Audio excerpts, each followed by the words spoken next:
Nous nous retrouvons pour le deuxième rendez-vous avec Web Ski Savoie, avec bien sûr le comité de ski de Savoie. Isabelle Jacques, la responsable com, est toujours avec nous. Ça va, Isabelle? Oui, très bien, merci. Et puis nous avons notre invité aujourd'hui, c'est Pascal Sylvestre, directeur technique alpin. Pascal, au soleil, j'ai l'impression. Ouais, bonjour Laurent, bonjour Isa. Je me suis mis sur la terrasse pour avoir l'air un peu moins confiné. D'accord. Eh bien, on va rester ensemble confinés, mais on va surtout parler de la section alpine. Qu'est-ce qu'on peut dire, Isabelle, sur cette section? Oui, c'est pour nous le fer de lance en Savoie, le ski alpin. C'est historique que l'alpin a une place importante dans le ski en Savoie. Et puis, Pascal fait le nécessaire pour que la Savoie reste un département d'élite pour le ski alpin.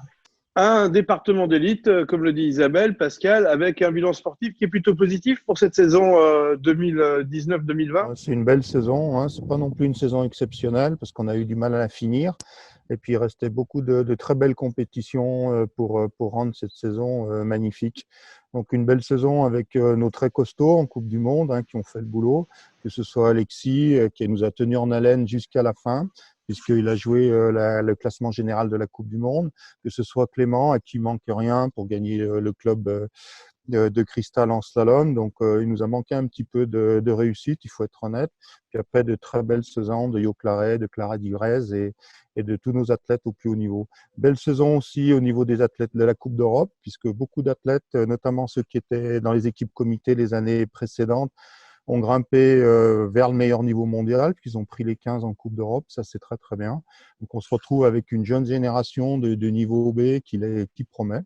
Et puis après, bien sûr, une belle saison au niveau d'une comité, donc une saison qu'on peut considérer que simplement bonne, puisqu'on ne fait pas de médaille aux mondiaux juniors ni aux Foges. Et comme le disait Isabelle, on avait pris l'habitude, et comme toutes les habitudes, celle-là, c'en était une bonne, de faire des médailles à ce niveau-là.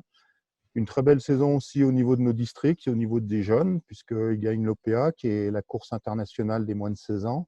On gagne les deux épreuves chez les garçons. Et puis une belle saison aussi au niveau de nos 18, que ce soit les hommes et les dames, puisque sur les classements nationaux, on en a énormément devant et dans les 15. Voilà.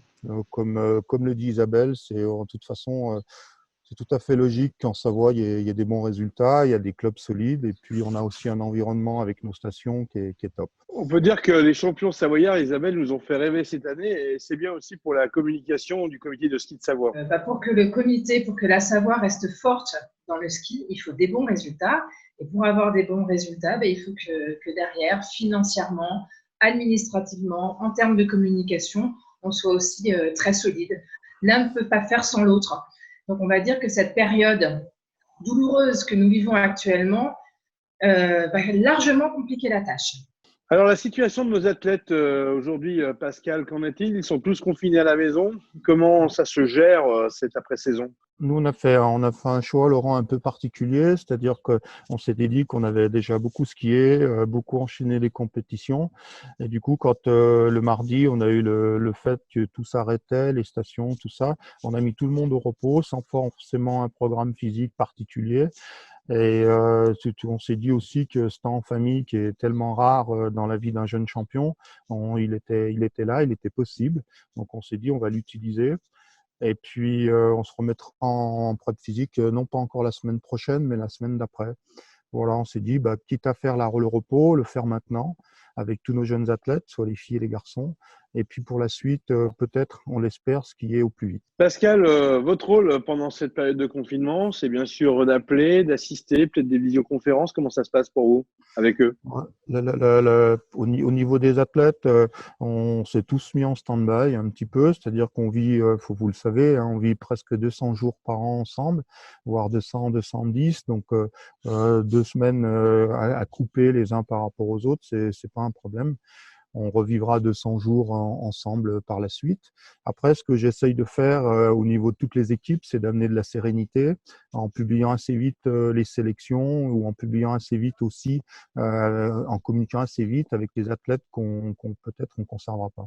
Pascal, ce qui est aussi important aujourd'hui, c'est d'anticiper la reprise. Comment ça va se présenter et comment vous l'organisez? Alors ça, c'est le gros dossier, Laurent et Isabelle, c'est le gros dossier parce que il faut être sûr que les stations ouvrent. Vous avez vu, les Jeux Olympiques, ils sont annulés, donc toutes les compétitions sportives et les entraînements sont au ralenti. Donc nous, on est parti sur un choix assez particulier. On s'est dit qu'on serait prêt début juin, donc qu'on pourrait attaquer à Val d'Isère et sur les stations françaises sur la première période, et que par la suite, on rejoindrait les grands glaciers suisses, voire l'hémisphère sud, ou par la suite la Scandinavie. Donc on a imaginé de pouvoir faire cette première période en juin et on s'est mis en configuration pour être prêt à ce niveau-là. Je pense que c'est important pour tout le monde, des plus jeunes athlètes aux plus grands, d'avoir un but clairement identifié, de savoir quand c'est qu'on va reprendre son activité favorite. Merci Pascal pour ce point à date. Isabelle, on se retrouve bien sûr pour un nouveau Merci numéro Laurent. avec le comité de ski de Savoie.